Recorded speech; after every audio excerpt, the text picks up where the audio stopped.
Marathon runner Clovis Karabagega gives up his time to visit young people inside youth justice centres.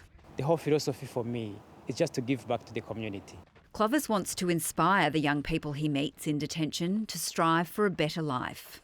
I share my running story, my talent and my hope. I share how lucky we are to be in Australia. Belinda McBeth has been visiting young people behind bars for nearly a decade. It definitely can be confronting out there. It's a volatile environment, I guess, at times, but I've never felt unsafe in the 9 years that I've been out there.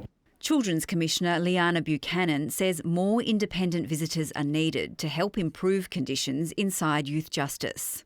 That independent scrutiny is incredibly important.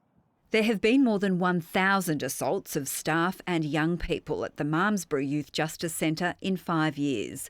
Just 2 weeks ago, there were 3 more assaults. 2 staff were injured and a young person taken to hospital.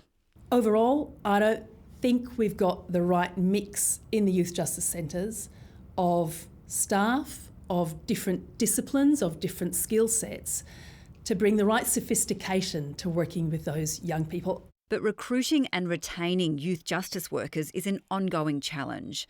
Pharrell Shamar recently finished 2 months of training. I felt I'd be a good fit for the role. But after 3 days on the job at Parkville, the former boxing trainer packed up his uniform. I've had no issues with young people, it's the staff. Pharrell says a young person threatened to stab him and staff did nothing to help. It was like, I'm not going to put up with staff members putting me at risk. A parliamentary committee has heard staff shortages are so bad that young people were locked in solitary confinement thousands of times in the first 3 months of this year. Isolations based on security of the centres was 5,412. 5,412. Staff make the decision on the ground whether they believe, depending on the staff numbers, whether it's safe to unlock or not.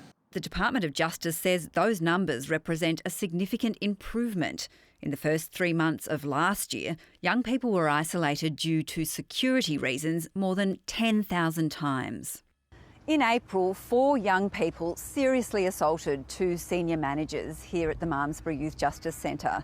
2 of the 4 have been transferred to maximum security at Port Phillip Prison.